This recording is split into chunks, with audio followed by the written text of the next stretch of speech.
सवाल है, नमः शिवाय या परमात्मा के नाम का जप सिर्फ 108 बार ही क्यों किया जाता है, इससे अधिक कम क्यों नहीं करने का आदेश है। दूसरा है, नमः शिवाय से ओम क्यों नहीं, नमः शिवाय में ओम क्यों नहीं लगाया गया।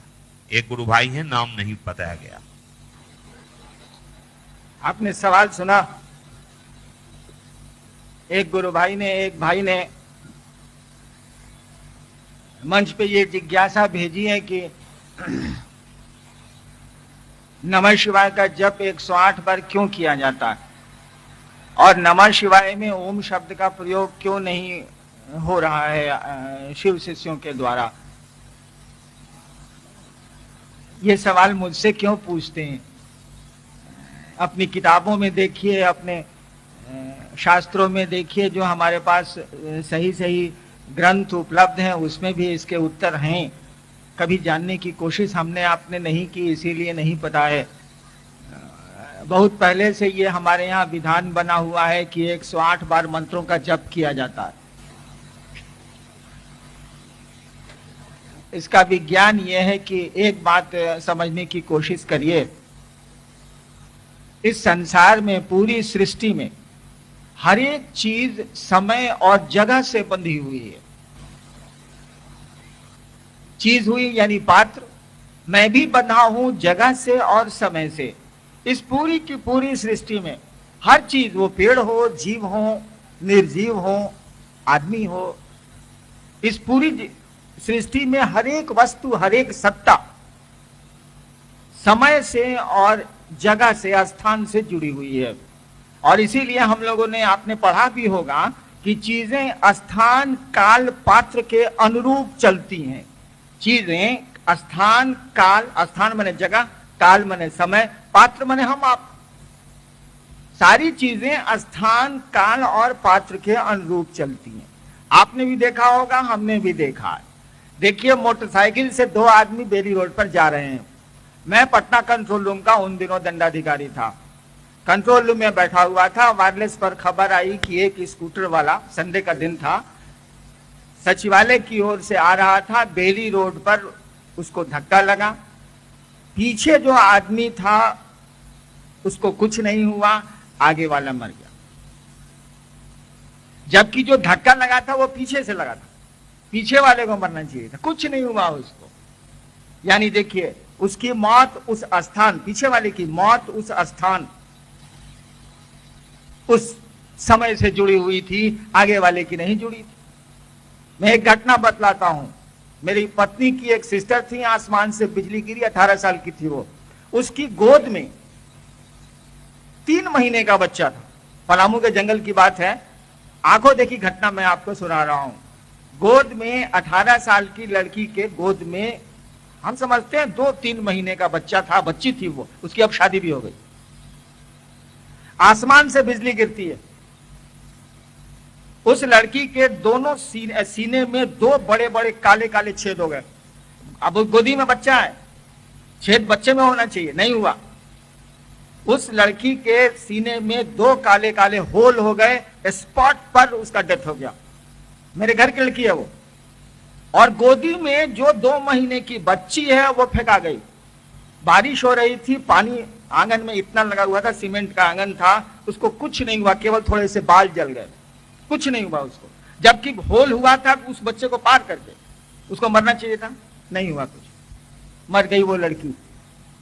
यानी हर एक चीजें स्थान और काल से जुड़ी हुई हैं, उसमें परिवर्तन करना आसान नहीं। अगर परिवर्तन कर सकते हैं हम आप, तो चीज, घटनाओं का क्रम बदल सकते हैं। भारतवर्ष में 108 बार मंत्रों का जप इसी सिद्धांत पर आधारित है। देखिए, स्थान को कैसे आप अंक में जोड़िएगा बताइए तो। कोई स्थान जानने के लिए हम लोग दंडाधिकारी हैं, कोर्ट में वकील साहब से पूछते हैं कौन सी जगह पर बोल रहे हैं आपकी झगड़ा हुआ, तो वो बताएंगे उत्तर में ये है, पूरब में ये है, दक्षिण में ये है। यानी 4 दिशाएं, चौहद्दी किसी स्थान को बता देती है। दिशाएं तो 10 हैं, लेकिन मूल दिशाएं 4 ही हैं। बाकी कोणिक दिशाएं हैं, कोने से निकलती हैं। मूल दिशाएं 4 हैं। यानी किसी जगह की चौहद्दी आप बता दीजिए तो वो जगह तय हो जाएगी कि यही जगह है। यानी स्थान के लिए 4 अंक लिया गया, 4 लिया गया, 4। समय की गणना आज से बहुत पहले नक्षत्रों से होती थी, आज भी होती है। पंचांग जो निकलता है वो आपकी अंग्रेजी घड़ी से नहीं निकलता, पंचांग निकलता है नक्षत्रों से।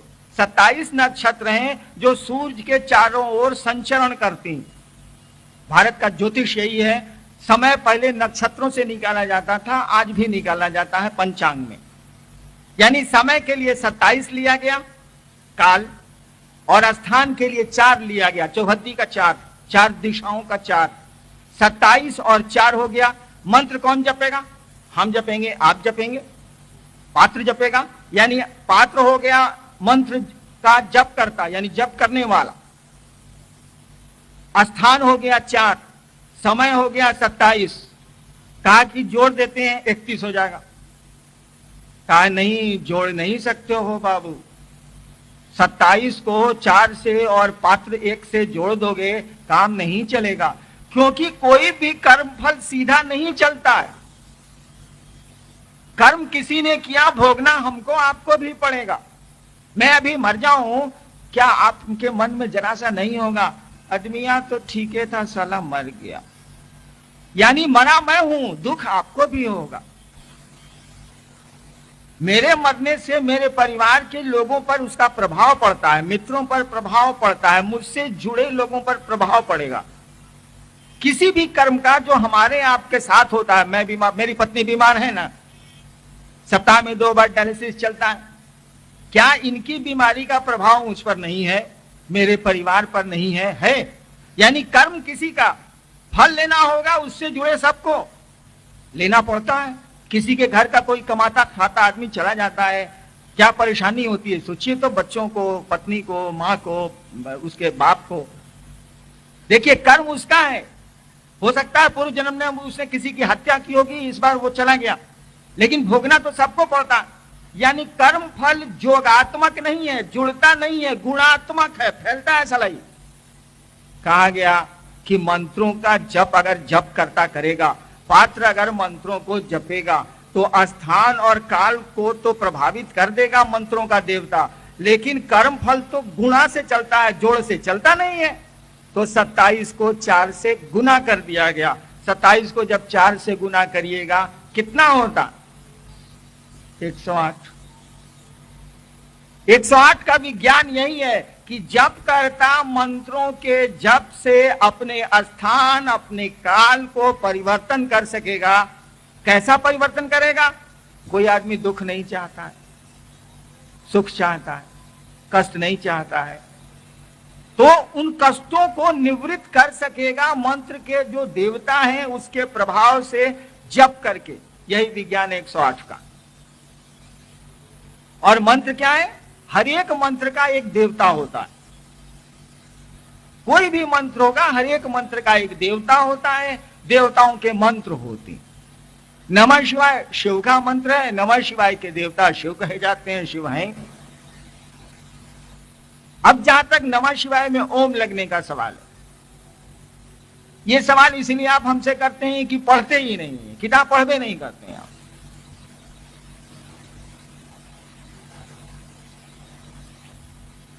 इतिहास का पन्ना उलटिएगा ना तो देखिएगा शिव की पूजा का इतिहास 13,000 साल पहले का हम लोगों को मिल रहा है, उसके पहले का नहीं मिलता।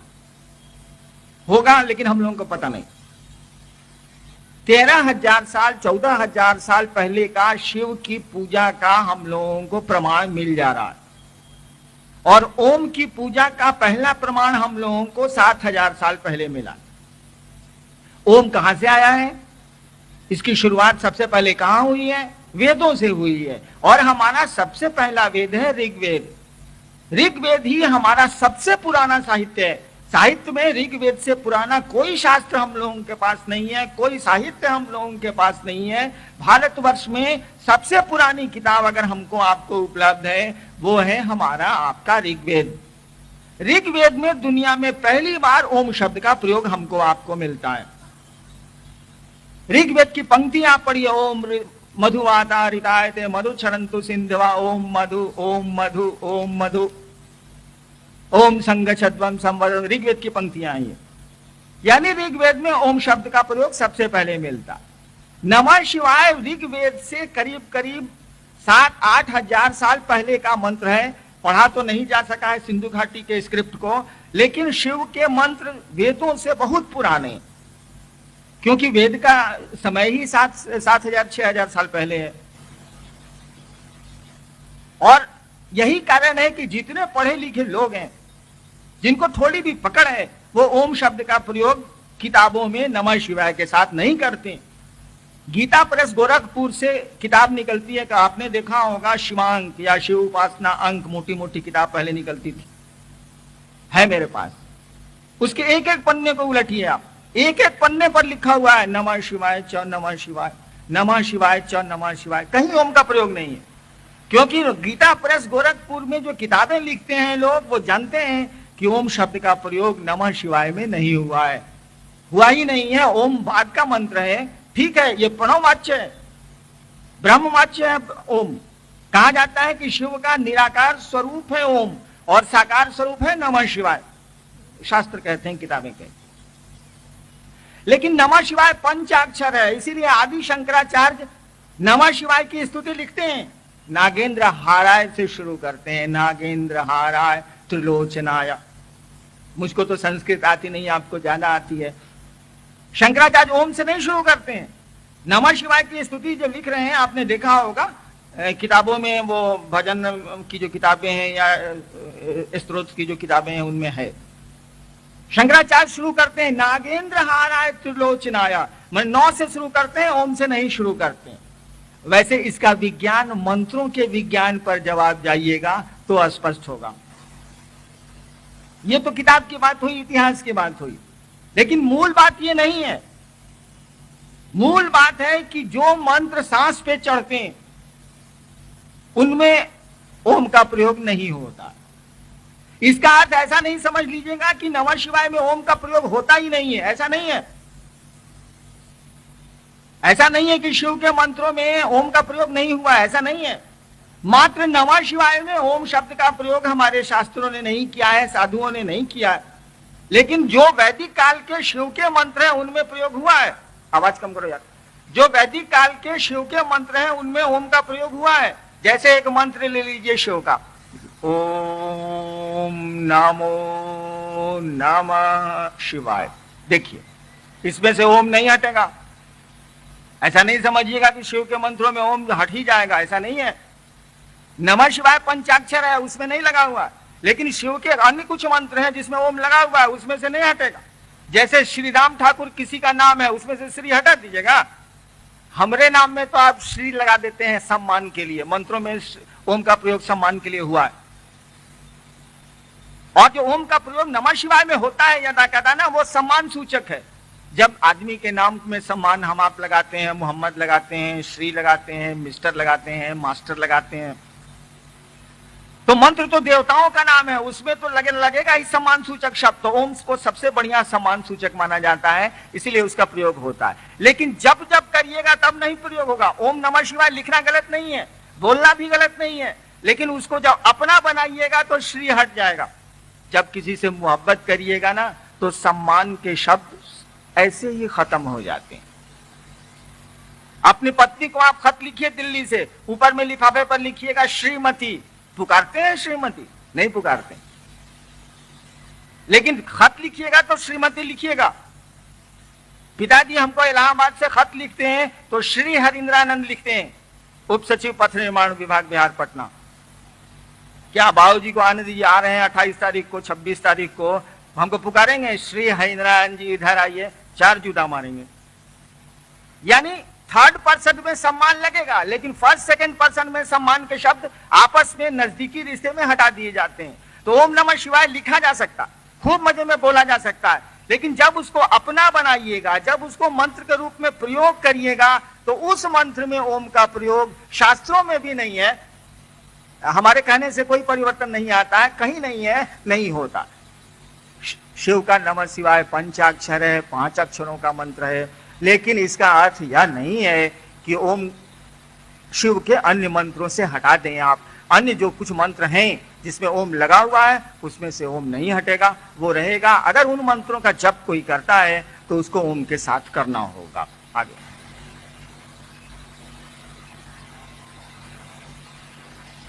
श्री राजा कुमार आरा से इन्होंने लिखा है कि आप कहते हैं कि डायरेक्ट शिव को अपना गुरु बना सकते हैं, तो क्या आप डायरेक्ट 33,000 वोल्ट अपने घर में लाइन में क्यों नहीं लिए, 220 वोल्ट क्यों लिए हैं?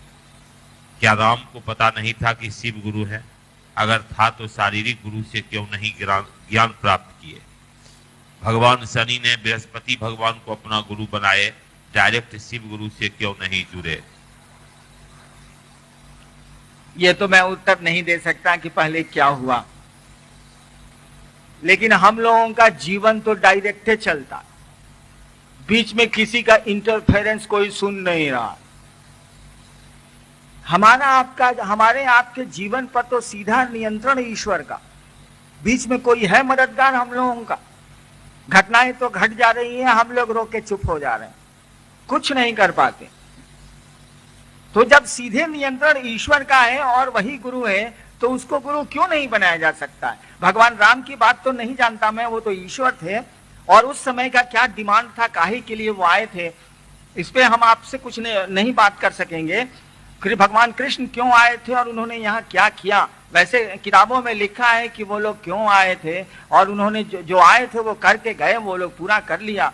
इसके लिए नहीं आए थे कि वो ज्ञान देंगे दूसरों को। गुरु का काम न भगवान राम ने किया है न भगवान कृष्ण ने किया है। उन्होंने तो साफ कह दिया, यदा यदा ही धर्मस्य ग्लानिर्भवतु भारत, जब जब धर्म की हानि होगी तब तब मैं साधुओं की रक्षा करने के लिए और दुष्टों के विनाश के लिए आऊंगा। और भगवान राम ने भी ऐसा ही कुछ कहा है, जैसा तुलसीदास जी ने लिखते हैं, बाढ़ ही कौन सी असुर, हमने तो पढ़ा नहीं है, खल अभिमानी। तो जो आदमी जिस काम करने, मुझको कहिए कि मैं मास्टरी करूं, भैया मैं एडीएम हूं, मास्टरी कैसे कर सकता हूं? शिक्षक तो हूं नहीं, बच्चों को पढ़ाता तो हूं नहीं, बीए पास तो मैं भी हूं, लेकिन पढ़ाने का काम नहीं करता।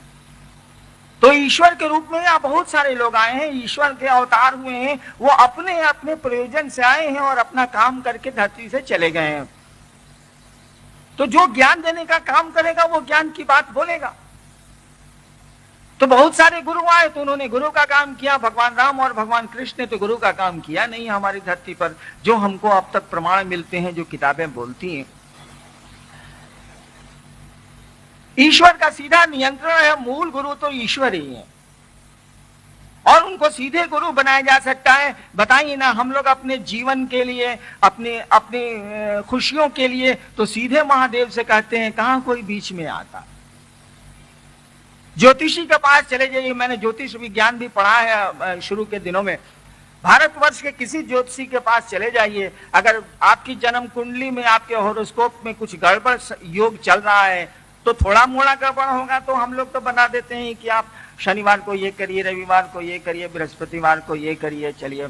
लेकिन जब ज्यादा गड़बड़ हो गया, जैसे मान लीजिए काल सर्प योग किसी के जन्म कुंडली में आ गया, तब हम लोग क्या करते हैं, या ज्योतिषी क्या करते हैं, मैं तो ज्योतिष का काम करता नहीं, क्या करते हैं वो लोग, कोई बड़ा से बड़ा ज्योतिषी हो भारतवर्ष का या छोटा से छोटा, वो क्या बोलता है, जाइए रुद्राभिषेक करा लीजिए, जाइए वो पार्थिव शिवलिंग का पूजन कर लीजिए, जाइए नमः शिवाय का, ओम नमः शिवाय का जो जानता है नमः शिवाय का जप कराइए। यानी वो ज्योतिषी भी आपको कहता है कि सीधे जाइए और महादेव की पूजा कराइए, क्योंकि यही आपकी जान को बचा सकते हैं। अगर बचा सकते हैं तो दूसरा कोई नहीं। सभी ज्योतिषी अंत में आपको शिव को रेफर कर देंगे, कोई भगवती को रेफर नहीं करता है। जब संकट की स्थिति जातक में पैदा होती है तो कोई दूसरे देवताओं को ज्योतिषी रेफर नहीं करता है, सीधे कहता है कि चले जाइएगा बनारस, वहां पैसा दीजिएगा, रुद्राभिषेक हो जाएगा, या अपने से करिए नमः शिवाय का जप, या पंडित जी लोगों को बुला के कराइए, या पार्थिव शिवलिंग का पूजन कराइए अपनी पत्नी से। यानी शिव को रेफर कर देता है। तो सभी जब शिव को रेफर करते हैं, हम आप भी शिव के पास मंदिरों में अपनी कामनाएं, अपनी इच्छाओं के लिए जाते हैं। गुरु मानने में बीच की जरूरत है क्या? मैं तो नहीं समझता कि बीच की जरूरत। पहले क्यों नहीं शिव को गुरु माना गया? तो इतिहास के पन्ने और पुराण के पन्ने तो बोलते हैं कि लोगों ने शिव को गुरु बनाया है और शिव उनके गुरु हुए हैं और बड़े काबिल लोग हुए। शिव के शिष्य मच्छंदर नाथ ने कहा, साफ कहा, वो तो इतिहास के पुरुष हैं, उन्होंने कहा कि शिव मेरे गुरु हैं। मच्छंदर नाथ के शिष्य थे गोरक्षनाथ, वो कहते थे कि शिव मेरे पितामह गुरु हैं, यानी गुरु के गुरु हैं। शिव के शिष्य हुए हैं, उन्हीं के समकालीन थे जालंधर नाथ। दक्षिण भारत में अपर हुए हैं शिव के शिष्य, मणिवासकर हुए हैं, तिरुमूलर हुए हैं। ऐसा कुछ भी नहीं है। और सोचिए तो जब सृष्टि बनी होगी तब कौन सा आदमी गुरु बना होगा। कहा जाता है वेद तो ईश्वर की वाणी है। देखिए वेद के बारे में कहा जाता है ये ईश्वर की वाणी है, यानी ईश्वर ने कहा है, वो आदमी की बोली नहीं कही जाती है। कहा जाता है वेद ईश्वर की वाणी, यानी डायरेक्ट तो चीजें आपको मिलती ही हैं। बाद में ना लोग बीच में आए हैं, शुरू में तो वही ईश्वर था और लोग थे, उसी से ज्ञान लोगों ने लिया होगा। कोई आदमी तो बीच में आया तो बाद में आया। इसलिए शिव तो गुरु डायरेक्ट खूब मजे में हो सकते हैं। और वोल्टेज का जहां तक सवाल है, डायरेक्ट वोल्टेज तो हम लोगों को मिल रहा है तभी न जिंदा है। वोल्टेज वहां कट जाता है, करंट कट जाता है, सांस बंद हो जाती है, कोई नियंत्रण तो हमारा आपका नहीं है।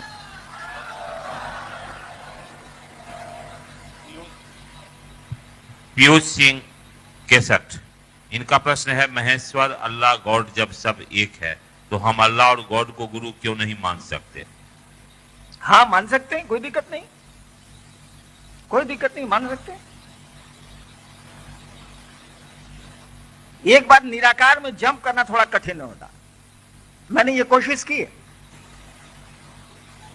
महादेव को तो आप जानते हैं कि वो गुरु हैं, तब गुरु मानने में आपको असुविधा होती है। दिमाग में बैठ जाता है कि तो वही महादेव है, ओढ़र दानी है, इनसे मांग लेते हैं बेटवा मेरा बीमार है, हे महादेव आप ठीक कर दीजिए। जबकि गुरु के रूप में उनका ये काम नहीं है, गुरु तो ज्ञान देने के लिए, लेकिन आदत पड़ी हुई है, दिमाग में बैठा हुआ है कि तो ओढ़रनाथ हैं, सब लोग मांगने जाते हैं, खानदान दर खानदान से यही देखा है, गुरु भी मेरे हैं, चलो मांग लेते हैं। देखिए शिव को गुरु के रूप में पकड़ पाना, देवता से अलग कर पाना बड़ा कठिन हो गया, आसान नहीं है, तब तो दिक्कत हो रही है। गॉड का क्या कॉन्सेप्ट आप लेंगे, क्या अवधारणा ईश्वर की लेंगे आप? कोई अवधारणा नहीं लेनी होगी, शून्य में जाना होगा। और शून्य में साधना तो बड़ा कठिन है, बहुत कठिन है, सीढ़ियों का सहारा लेना पड़ता है। इसीलिए शिव गुरु की बात चली है और भारतवर्ष आज से शोर कर रहा है, उसकी किताबें आज से बोल रही हैं कि शिव गुरु हैं, जगत के गुरु हैं। गुरुओं ने भी एक मत होके कहा कि जगत गुरु नमस्तुभ्यम शिवाय शिवदाय च। आपके शिव पुराण में लिखा है, वो जो शंभवे गुरुवे नमः आप जो लिखते हैं वो शिव पुराण की लाइन है। ब्रह्मा और विष्णु शिव की स्तुति किताबों में कर रहे हैं और कह रहे हैं शंभवे गुरुवे नमः, हे शिव गुरु आपको प्रणाम। लेकिन आप मान सकते हैं, कर सकते हैं, रास्ता थोड़ा ज्यादा कठिन है। आगे एक भाई लिखते हैं कि आप शिव शिष्यता के सूत्रधार हैं, शिव वास्तव में गुरु का काम करते हैं, इसका साक्ष्य प्रस्तुत करने की कृपा करें। देखिए मैं शिष्यता का सूत्रधार कैसे हो सकता हूं? कहने को लोग कहते हैं, कहने को तो बहुत कुछ कहते हैं, कुछ सही कहते हैं, कुछ गलत कहते हैं। शिव की शिष्यता के सूत्रधार तो खुद शिव होंगे, मैं कैसे हो सकता हूं? बहुत लोग बोलते हैं कि शिव की शिष्यता के साकार आदर्श हैं हरिंद्रनाथ, बिल्कुल गलत बोलते हैं। अरे शिव की शिष्यता के आदर्श तो शिव खुद हैं, हरिंद्रनाथ कैसे हो जाएंगे? शिव के शिष्यता के सूत्रधार गुरु होंगे, किसी भी शिष्यता के सूत्रधार गुरु होते हैं, शिष्य कैसे हो सकता? मैं कैसे उनका सूत्रधार हो सकता हूं शिष्यता का? अरे शिष्यता के सूत्र का धागा पकड़ने वाला तो गुरु होता है, दूसरा कौन होगा बीच में? आप गलत बोल दीजिएगा, मैं थोड़े ही मान लूंगा इस बात को।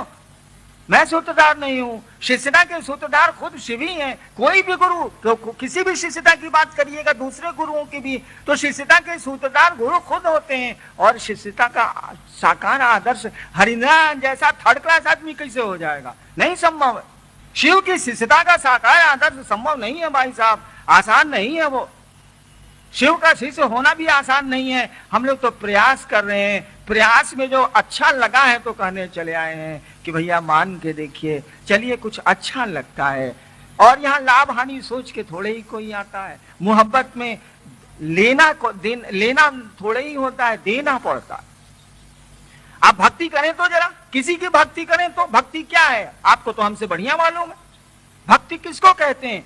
अरे भक्ति प्रेम को कहते हैं। पूजा क्या है? पूजा प्रेम है और कुछ नहीं है।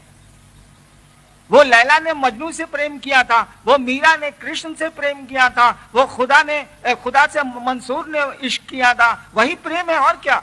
लेकिन हमारे यहाँ भाषा का नियम है कि बच्चों से प्रेम करिएगा तो लिखा जाएगा, बोला जाएगा स्नेह, बराबर में प्रेम करिएगा तो बोला जाएगा प्रेम, और बड़ों से प्रेम करिएगा तो कहा जाएगा श्रद्धा, और देवताओं से, ईश्वर से प्रेम करिएगा तो शब्द का इस्तेमाल होगा भक्ति। चीज तो सब एक के। मीरा रानी दीवानी कहने लगी, वो तो गली गली हरि गुण गाने लगी। धरती के प्रेम में भी ऐसा होता है, लौकिक प्रेम में भी ऐसा होता। मंसूर के साथ भी वही स्थिति थी, मीरा के साथ भी वही स्थिति है। प्रेम दीवानापन पैदा करता है, वो खुदा से हो या आदमी से हो, यही है भक्ति। और प्रेम में आप देते हैं कि लेते हैं, जरा हमको समझाइए तो। किसी से प्रेम करिएगा, आप अपने बच्चे से प्रेम करते हैं। एक आदमी है जो अपने बीवी और बच्चों से प्रेम करता, उसको 2 रोटी मिली है 2 दिन भूखे रहने के बाद, या 3 रोटी मिली है आज खाने को 2 दिनों के बाद, वो घर लेके जाता है। तो उसके 2 बच्चे हैं, 1 पत्नी है। वो जाके घर में कहेगा, लो तुम लोग 1-1 रोटी खा लो, 3 रोटी है, हम भर पेट खा के आए। बोलेगा वो, क्यों? कि वो बच्चे और बीवी से प्रेम करता है। वो भूखा रह जाएगा लेकिन वो भोजन उसको करा देगा, अपने फटा कपड़ा पहन के रह जाएगा, लेकिन बच्चे और पत्नी के लिए जैसे व्यवस्था होगी पहले उसकी व्यवस्था करेगा, क्योंकि प्रेम करता है वो। और जो लोग अपने बच्चों को प्रेम नहीं करते हैं, वो हत्याएं करते हैं कि नहीं करते हैं? अभी हाल 15 साल पहले एक पिता ने अपने दोनों बच्चों की हत्या की थी। रांची हाईकोर्ट में केस चला था कि नहीं चला था, और सजा हुई थी कि नहीं हुई? यानी प्रेम में देना पड़ता है, वहां लेने जैसा कुछ नहीं है। हर जगह जहां भी आप मोहब्बत करेंगे आपको देने का मन करेगा। तेरे सुख तेरे दुख अब मेरे, मेरे सुख अब तेरे, यानी मेरा सुख अब तेरा है और तेरा दुख अब मेरा है। और जानते हैं, शिव का नाम एक हर है, भगवान का नाम एक हरि है। यह शब्द कहां से प्रयोग हुआ है? हम लोग नहीं बोलते हैं हर हर महादेव, चाहे हम लोग बोलते हैं हरि माने भगवान विष्णु। ये दोनों शब्द के अर्थ क्या है? हरि का किस शब्द से बना है? हरि माने हरण करने वाला, चोरी करने वाला। क्या चुराते हैं परमात्मा? क्या हर भगवान महादेव चुरा लेते हैं? क्या भगवान विष्णु आपसे चुराते हैं? उनको क्यों हर और हरि कहा जाता है? हरण क्यों करते हैं वो? इसीलिए कि उनको कहा जाता है ना कि आप उनसे मोहब्बत करिएगा, आप उनको अपना बनाइएगा, तो अपने दुख तो अपने ईश्वर को दीजिएगा नहीं, अपने भगवान को दीजिएगा नहीं, उसके दुख मांगिएगा। लेकिन वो भी तो आपसे मोहब्बत करता है, इसीलिए। और जब आप उसको दुख नहीं दीजिएगा तो उस भगवान को आपके दुख को चुराना पड़ता है।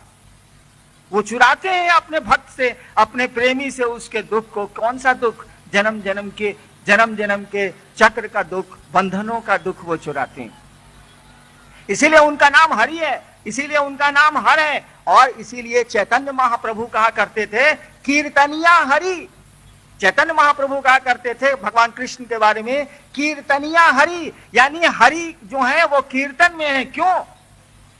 कीर्तन करते करते करते करते वो भक्त भूल गया अपने अस्तित्व के बारे में, और वो जो भगवान है जब ये खो गया अपने में, इसको कुछ याद नहीं है, कुछ शुद्ध नहीं है, तो वो भगवान इसके दुख को चुरा लेंगे। इसीलिए कहा जाता है कीर्तनिया हरि। भगवान को कीर्तन में मन लगता है और सत्संग में मन लगता है, क्योंकि सत्संग में लोग अपने को भुला जाते हैं, कीर्तन में भुला जाते हैं, और वो परमात्मा लोगों के दुख को चुरा लेता है। क्योंकि आप दीजिएगा नहीं, जिसको प्रेम करते हैं उसको दुख तो दीजिएगा नहीं, और सुविधाएं तो उसको दीजिएगा नहीं, बल्कि उसकी लीजिएगा। ठीक वही गुरु शिष्य का भी रिश्ता है, ये भी प्रेम और मोहब्बत का रिश्ता है। लाचारी है, हम लोगों को जरूरत होती है। अब दिन भर महादेव गुरु शिव गुरु की बात करते हैं तो किससे अपने दुख कहें, किससे अपनी आवश्यकता कहें? लाचारी होती है कहने की। लेकिन मन जैसे जैसे समझने लगता है कि अरे वो समझते हैं सब कुछ, उनको क्यों दुख दें हम, धीरे धीरे हम आप उनको कहना छोड़ देते हैं। कहते हैं कि तू जैसन चाहता रहो वैसन ठीक है बा, हम का बोली तरह के। हम लोग बोलते हैं ऐसा। धीरे धीरे आप गुरु को भी अपना दुख नहीं दीजिएगा, कहिएगा कि सरकार आपको कोई दुख है तो बोल दीजिए। अरे हमको क्या है, सांस चल रही है तो जिंदा है, सांस पता नहीं कब बंद हो जाएगी और लोग कहेंगे मर गया। आगे मात्र 3 सूत्र ही शिव शिष्यों को आदेशित है, परंतु किसी भी जिले के एक एक गांव में अध्यक्ष, कोषाध्यक्ष इत्यादि पद का कुछ गुरु भाइयों द्वारा नियुक्त किया जाता है। ये गांव गांव में अध्यक्ष अपनी मनमानी करते हैं, और जिन्होंने उन्हें नियुक्त किया है उसके द्वारा पद का सामाजिक प्रलोभन प्राप्त कर शिव शिष्यता के कार्य में अंधकारपूर्ण स्थिति उत्पन्न करते हैं। तो क्या एक शिव शिष्य स्वतंत्र है सभी गांव के अध्यक्षों के अनेक गलत बातों का पालन करे जो कि आध्यात्म के राह में बिल्कुल गलत होगा, या मात्र 3 सूत्र का ही पालन करे? बिल्कुल नहीं। देखिए, 2 चीजें, एक व्यवस्था जनित है, एक आध्यात्म जनित है। जैसे व्यवस्था जनित बात मैं आपको बताता हूं, मैं अभी आपके बीच में चला जाऊं, आप मुझको चलने देंगे? नहीं चलने देंगे। कोई गोड़ छुएगा, कोई कुछ करेगा, कोई कुछ करेगा, लाख समझाता हूं कोई नहीं मानेगा। अब व्यवस्था का दोष है कि साले हरिंद्रानंद चिड़ियाघर की तरह पिंजड़ा में आते हैं, उधर बैठते हैं और उधर कि आप मेरे भाई हैं, मेरे दर्द, मैं आपका दर्द समझता हूं और मुझको दर्द है आपके लिए और मैं शीशा नहीं उतार सकता। सोचिए, ये व्यवस्था का दोष है। मैं कुछ नहीं कर सकता, चाहता हूं। ऐसा ना, हम लोग सचिवालय में रहते हैं और चपरासी सामने प्रणाम करता है तो हम लोग शीशा उतार देते हैं, एसी चलता रहता है, हम लोग शीशा उतार देते हैं कि असभ्यता है। सचिवालय में मैं उतार देता हूं, चपरासी जब पनबट्टा और पानी लेके शाम में 6:30-5 बजे जब आता है गाड़ी में रखने के लिए तो प्रणाम करता है, मैं शीशा उतार देता हूं, एसी चलता रहता है गाड़ी का कि सामने खड़ा है प्रणाम कर रहा है या हमारा पीए है, मैं ऐसे प्रणाम का जवाब देता हूं शीशा उतार के। इतना कि मेरे आप सब कुछ हैं, मेरी फुलवारी के फूल हैं आप, और मैं शीशा चढ़ा के आपके सामने से गुजरता हूं। क्यों गुजरता हूं? लाचारी है, कोई उपाय नहीं है। क्योंकि कई बार मैंने शीशे उतारे हैं, लोगों ने मेरा या तो कपड़ा फाड़ दिया है या हाथ घुसा दिया है, पांव पर उनके गाड़ी चढ़ जाएगी। मेरी पत्नी का अब तक 20 बार प्लास्टर हो चुका है। जितने गुरु भाई 15 साल से हैं सबने देखा, 20 बार पांव में इनका प्लास्टर हो चुका। अब तो कोई लाचारी है, कोई उपाय नहीं है। तो ये व्यवस्था का दोष है, मैं कुछ नहीं कर सकता। मेरी तो स्थिति आपसे बड़ी बदतर है। मेरी तो ये स्थिति है, सारा चिड़ियाघर का जो बंदर है वो आपसे हमसे ज्यादा अच्छी स्थिति में। बंदर की तरह पिंजरे में मैं लाया जाता हूं और बंदर की तरह मुझको फिर पिंजरे में पहुंचाया जाता है। मैं जहां ठहरता हूं, अभी स्टेशन में जाऊंगा, देखिएगा किस तरह से मेरे चारों ओर लोग रोके रहेंगे। लोगों को काहे रोकने की जरूरत है भाई? इसीलिए कि आप मानते नहीं है। आप हवा पूछते हैं हरिंद्रानंद को। भैया, जैसे हम महादेव के चेला है वैसे आप भी महादेव के चेला है। साला हरिंद्रानंद में क्या रखा हुआ है जो हवा पूछते हैं आप? अगर मुझको गुरु होना होता तो मैं गुरु हो गया रहता। अरे शिव गुरु हैं, आपके भी गुरु हैं, मेरे भी गुरु हैं। हम लोग तो एक तख्त के लोग हैं, एक सिंहासन के लोग हैं, एक जमीन के लोग हैं। हम भी चेला है महादेव के, आप भी चेला है। इस मंच से कोई प्रवचन थोड़े ही देता है, कोई उपदेश थोड़े ही देता है। अरे हम लोग चर्चा करते हैं कि शिव को गुरु माना है, ये दुख होता है, ये सुख होता है। चलो यार, हम लोग शिव को गुरु मान के देखते हैं क्या होता है।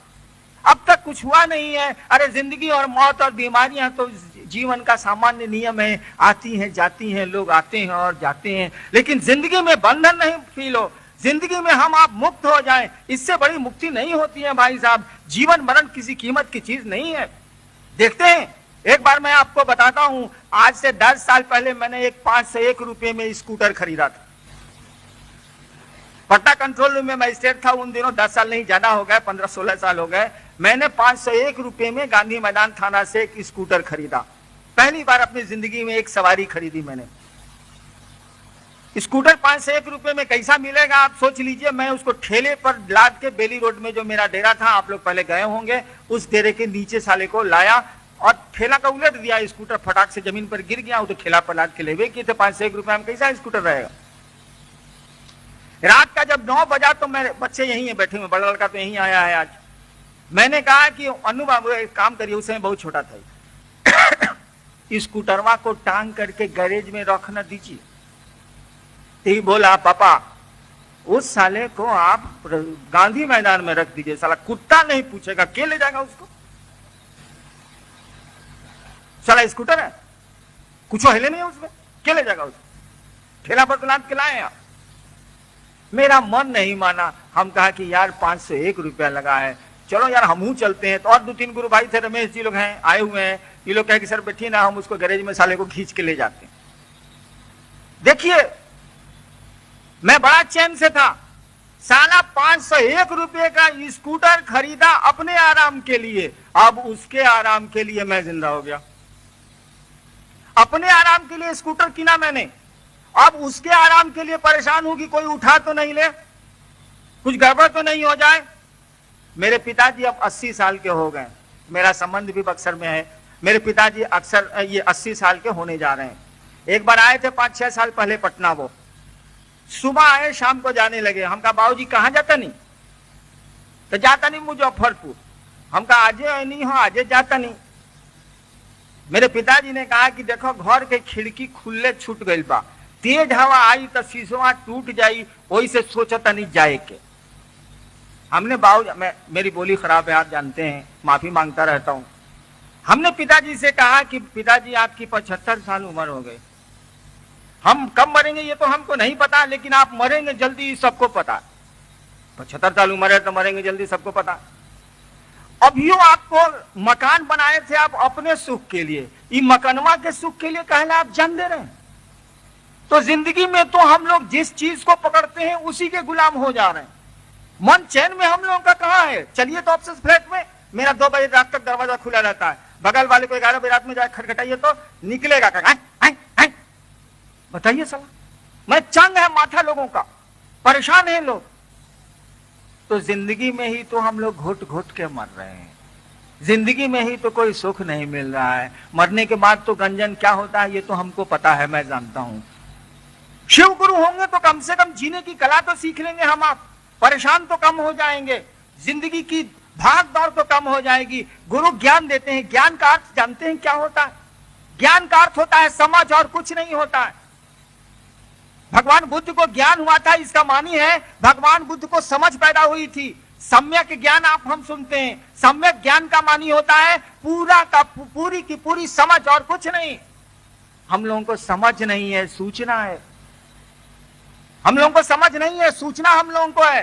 क्या सूचना है? हम लोग एक दिन जाएंगे। समझ नहीं है, समझ हो जाए तो व्यवहार बदल जाएगा, हंगामा मन का कम हो जाएगा, भाग दौड़ कम हो जाएगी, झंझट कम हो जाएगा। ट्रेन में हम लोग चलते हैं तो क्या बोलते हैं, भाई साहब पहले लड़ रहे हैं, रात 2 घंटे का तो रास्ता है, चुपचाप रहिए ना, जरा घसक जाइए, बैठने दीजिए। भाई साहब पहले लड़ते हैं, रात भर की यात्रा के लिए झूठो लड़ रहे हैं। बताइए तो भाई साहब हम लोग कितनी देर की यात्रा में यहाँ हैं? सुनते हैं हम लोग, सूचना हमको आपको है, समझ नहीं है। ट्रेन में समझते हैं कि रात भर की यात्रा है या 4 घंटे की यात्रा है, क्या झगड़ा करना है, लेकिन जिंदगी में कितनी देर की यात्रा है हमको आपको किसी को नहीं मालूम, लेकिन समझ नहीं पाते। गुरु यही समझ देते हैं, गुरु यही ज्ञान देते हैं। सही गुरु होगा तो यही ज्ञान देगा, जिंदगी की भाग दौड़ कम हो जाएगी। जिंदगी में जो अकबकाहट में हम लोग जी रहे हैं, मन शांत होने लगेगा। इसलिए सही गुरु की आदमी को तलाश करनी चाहिए, सही गुरु के आश्रम में जाना चाहिए। श्री उमेश जी, ना ना ना ना, बक्सर का ये महोत्सव आपने मुझको बुलाया। मैं शिव का शिष्य हरिंद्रानंद अपना सौभाग्य मानता हूं कि आपके बीच में आया। महादेव मेरे गुरु हैं, शिव मेरे गुरु हैं, और इस हैसियत से कि मैं शिव का शिष्य हूं, आप इस चिलचिलाती धूप में भी बैठे रहे हैं, परेशानियां उठाते रहे हैं, और सुविधाएं झेला है, आप झेली हैं आपने। मैं महादेव का चेला, महादेव का अदना सा शिष्य, ये कामना करता हूं कि आपका जीवन सुखमय हो। मेरी आवाज जहां तक जा रही है, या जो लोग मुझको सुन रहे हैं, उनका जीवन सुखमय हो, शिवमय हो, शिव उनके गुरु हो, जिंदगी में दुख आपके कम हो, मन शांत हो। ऐसी मेरे गुरु शिव आप सबों पर कृपा करें, आप सबों पर दया करें। इस प्रार्थना के साथ, इस कामना के साथ आपको कष्ट हुआ, इसलिए माफी मांगते हुए आप सबों को अपना प्रणाम निवेदित करता हूं। और जब भी आप चाहें मैं अपने आवाज पर आपका स्वागत करने को तैयार रहूंगा। आपको मेरा प्रणाम।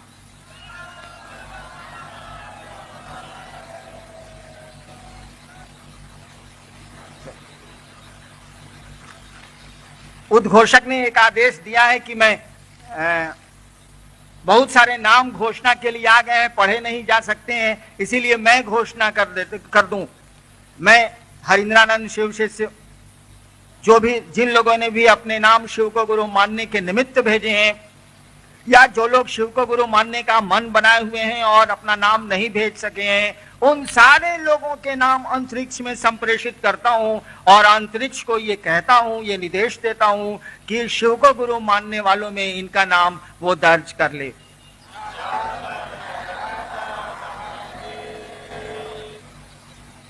प्रोग्राम और थोड़ी देर चलेगा, मुश्किल से 10 मिनट और। आप शांत चित्त निकलेंगे। देखिए, आपके गुरु शिव हैं। और गोरखनाथ ने बड़ा सुंदर कहा था एक बार कि वो हब की न बोली वो, ठब की न चली वो, धीरे धरी वो पाँव। यानी हबर हबर नहीं बोलेंगे, ठबक ठबक के नहीं चलेंगे, धीरे धीरे पाँव रखेंगे, धीरे धरीवा पाँव, गोरखनाथ ने कहा था। और आगे कहते हैं कि भरत गोरखनाथ। इसीलिए आपने शिव को गुरु माना है, आपका कार्यक्रम है, बड़े इत्मीनान से मेरा प्रणाम स्वीकार करिए और प्रस्थान करिए।